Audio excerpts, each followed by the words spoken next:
Hoje a gente vai aprender tudo que a Disney tem pra ensinar pra gente sobre narcisismo. Eu sei que você tá me vendo aqui num setup meio diferente, um espaço aqui do meu lado, eu tô de fone de ouvido hoje, porque a gente vai ter um primeiro react aqui. Eu não sei nem se eu posso fazer react no YouTube, mas vou tentar. O primeiro episódio, episódio piloto. Mas antes da gente começar, eu quero te passar dois avisos, tá bom? Primeiro, eu não vou te ensinar a diagnosticar ninguém, não é esse o objetivo do vídeo. O objetivo do vídeo é a gente analisar os comportamentos e entender um pouco mais sobre tudo que esse filme tem pra mostrar pra gente. Segundo recado é, me segue aqui, curte esse vídeo, vê aqui na descrição todas as minhas redes sociais, se você quiser escutar mais falar sobre saúde mental. Pô, nas redes sociais eu falo sobre isso todos os dias, então segue lá que eu tenho certeza que você vai curtir demais. O objetivo de hoje é a gente analisar o filme Enrolados, como a relação entre a Rapunzel e a mãe dela se desenvolve no filme. Deixa eu te explicar antes o que é ser narcisista, tá bom? Além de um diagnóstico, é quase como um modo de funcionamento padrão, assim. O narcisista, ele tem um jeito muito peculiar de lidar com as suas próprias emoções e com a sua autoimagem, principalmente. Eu vou te explicar o porquê. O narcisista, ele é caracterizado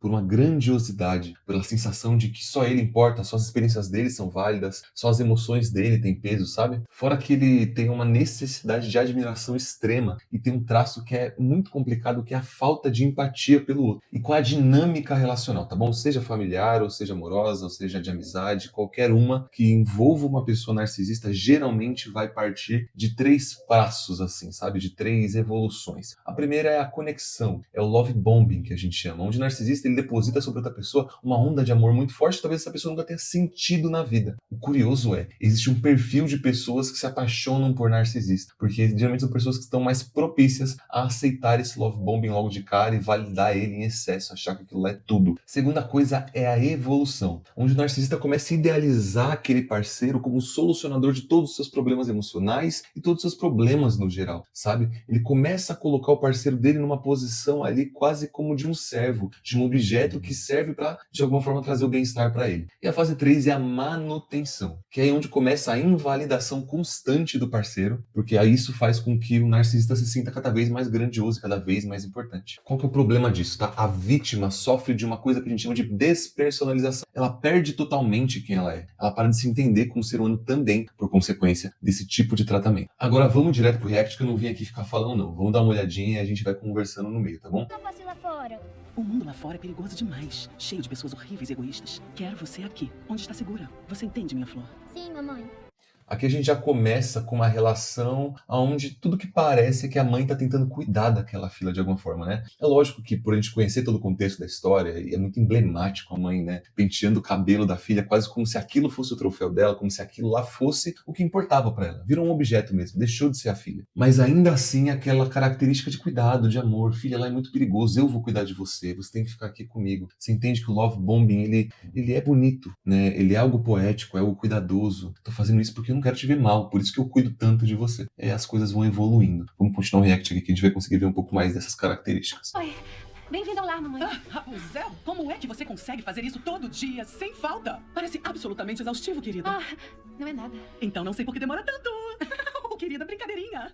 Você percebeu que aqui ela começa validando o comportamento da filha, quase como se a filha fosse incrível por fazer aquilo por ela. E por que ela faz isso? Porque ela não pode invalidar tudo, senão ela perde muito controle, ela perde muitas coisas que ela gosta de ter. Então, por exemplo, a filha se esforçar para trazer ela para cima é um aspecto positivo na visão dela. Logo, ela precisa validar isso ao máximo. E ela faz isso como? Nossa, filha, deve ser tão exaustivo fazer isso. Como você consegue fazer isso? Mas logo depois ela joga. Por que você demora tanto, então? Você entende que esse passivo-agressivo, esse dar carinho e bate ao mesmo tempo, cria uma pessoa meio submissa, porque a pessoa nunca sabe quando que vai vir realmente um elogio, uma atenção, algo positivo, quando vai vir algo negativo, uma crítica. E isso cria realmente a pessoa a ficar no estado de alerta constante, buscando sempre validação daquela pessoa, que ao mesmo tempo que fere muito ela, também entrega tudo que ela quer, né? Entrega aqueles love bombings às vezes. Então, para a vítima de um narcisista, essa relação aqui dentro também fica muito complicada. Ao mesmo tempo que ele bate tanto, que ele me joga lá embaixo, ainda assim ele é a pessoa que me ama, que cuida de mim, que entrega o que eu preciso. E isso vai criando uma pessoa submissa e extremamente manipulável. Por isso que ela perde totalmente o perfil dela, né? Ela se despersonaliza totalmente. Então, mamãe, como a senhora sabe, amanhã é um dia muito especial. Rapunzel, olha no espelho. Sabe o que eu vejo aí? Vejo uma jovem forte, segura e de uma beleza extraordinária. Olha, você está comigo. Brincadeirinha, não leve tudo com tanta seriedade. Tá bem.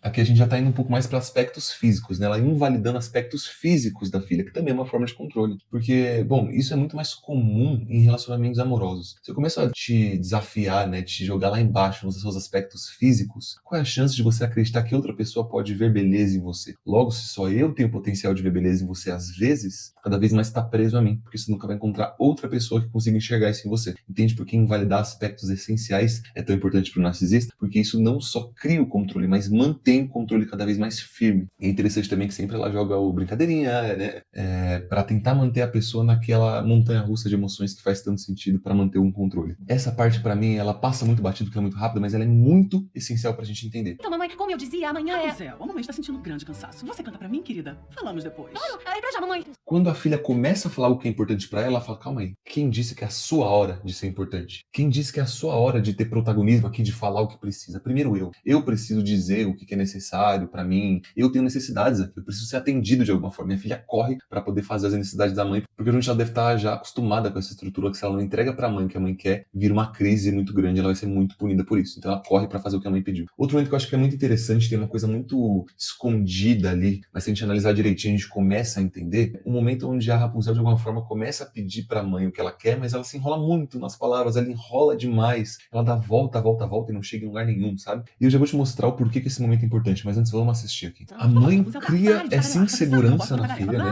A filha não pode falar direito, não tem muita voz ativa, e ao mesmo tempo a mãe critica isso na filha, como se a culpa fosse dela de ser insegura, como se a mãe não tivesse acabado com a cabeça dessa filha, tornado ela uma pessoa insegura até no falar, e aí ela começa a criticar, sabe? Não gosto desse seu jeito, não gosto do jeito que você faz as coisas, sendo que, no fundo, foi aquela própria mãe que criou esse jeito na filha. É uma situação extremamente complicada, porque ao mesmo tempo que ela cria marcas ali, feridas, ela ainda bota o dedo na ferida para doer mais ainda. Você quer ir lá fora? Ora, Rapunzel, você é tão frágil como as flores. Ainda uma mudinha e muito nova. Sabe por que estamos nesta torre? Sim, Isso aí, pra manter você sã e salva. Este dia chegaria, eu já sabia. Ver que o ninho já não satisfaz. Mas ainda não. Confia, coração. Sua mãe sabe mais. Aqui a gente já vê ela começando a impor sobre a filha uma visão que ela tem sobre o mundo, né? Ela começa a trazer para essa filha uma visão totalmente distorcida das coisas, até colocando sobre a filha uma análise muito peculiar dela para com a filha. Você é frágil, você não consegue, você não pode fazer isso sem mim. E é muito louco que ela termina isso falando: sua mãe sabe mais. Quem sabe o que é melhor para você sou eu, não é você. Quem sabe o que você precisa não é você, sou eu. Quem sabe o que é bom ou não, o que você pode ou não pode, o que você consegue ou não consegue fazer sou eu. Quem te disse que você é autônomo o suficiente para decidir por si só sem me consultar, ou sem levar a minha opinião em consideração máxima? Então a música também gira em torno disso. Mamãe. Minha menina preciosa. Mamãe. Você está bem? Se machucou? Mamãe, como você Estava está? tão preocupada com você, querida. E fui te seguindo. Aí vi quando te atacaram. Querida, vamos antes que acordem. Agora é a hora que ela cria um cenário para que a filha veja ela meio como uma salvadora. E os narcisistas realmente fazem isso. Criam cenários, inventam mentiras, fazem você duvidar da própria realidade para que eles saiam como os bonzinhos, como salvadores, como pessoas de virtude, porque para eles o que as pessoas pensam sobre eles e a forma que eles são vistos é muito importante. Inclusive isso vem de uma insegurança muito grande também deles, que eles não conseguem lidar, e é por isso que eles jogam isso para fora dessa forma tão hostil. Eles não sabem lidar com as próprias emoções, com as próprias inseguranças, e acabam descontando no outro e criando no outro uma pessoa insegura.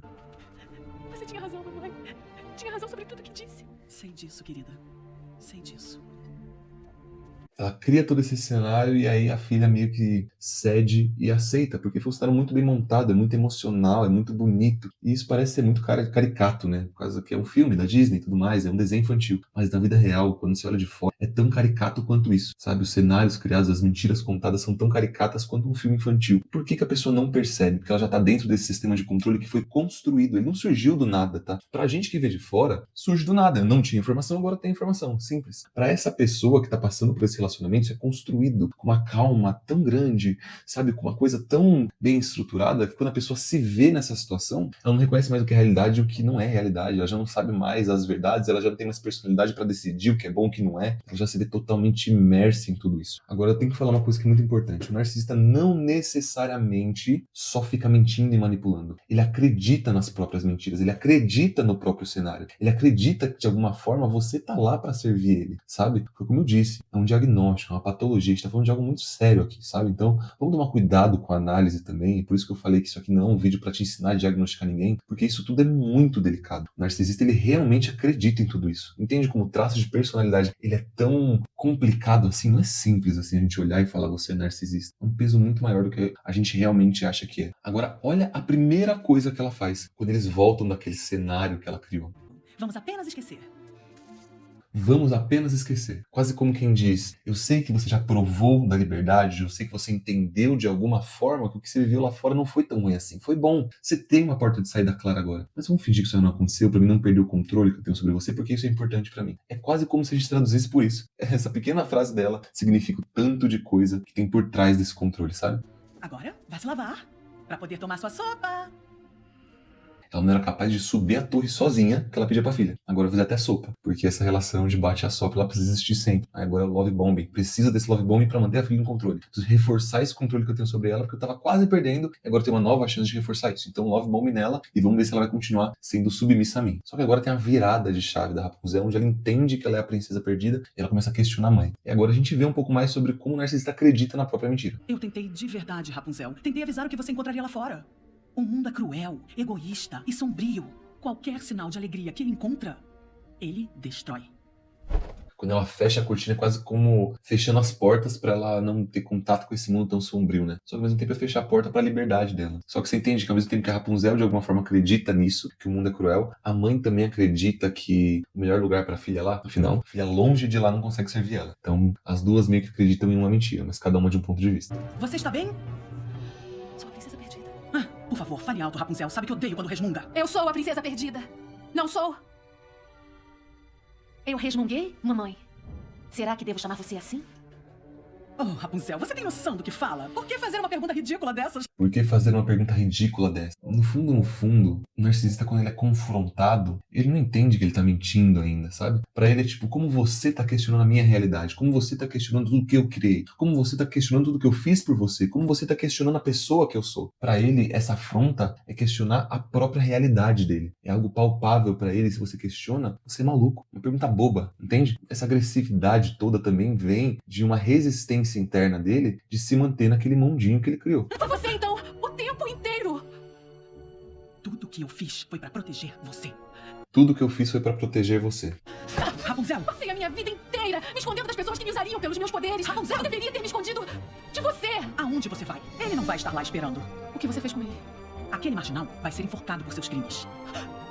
Não, fique tranquila, me escute. Tudo aconteceu como deveria ser. Tudo aconteceu como deveria ser, fica tranquila. Quando a máscara cai, a tentativa de buscar essa segurança, essa tranquilidade, ela é meio que automática. Porque eu preciso de transmitir que eu ainda tô no controle. Se eu tô no controle, as coisas têm que estar bem, tem que estar tudo tranquilo pra outra pessoa confiar em mim. Então tem essa relação também, dessa negação da realidade. Claramente eles estão numa discussão aqui pesada, mas ela ainda tá negando a realidade, dizendo que tá tudo tranquilo pra meio que espelhar um comportamento. Eu tô tranquila, você tá tranquila? Vamos ficar tranquilo junto? É quase como isso. Vamos pra conclusão final, tá bom? Definitivamente o diagnóstico do narcisista não é uma coisa simples, não é fácil de lidar.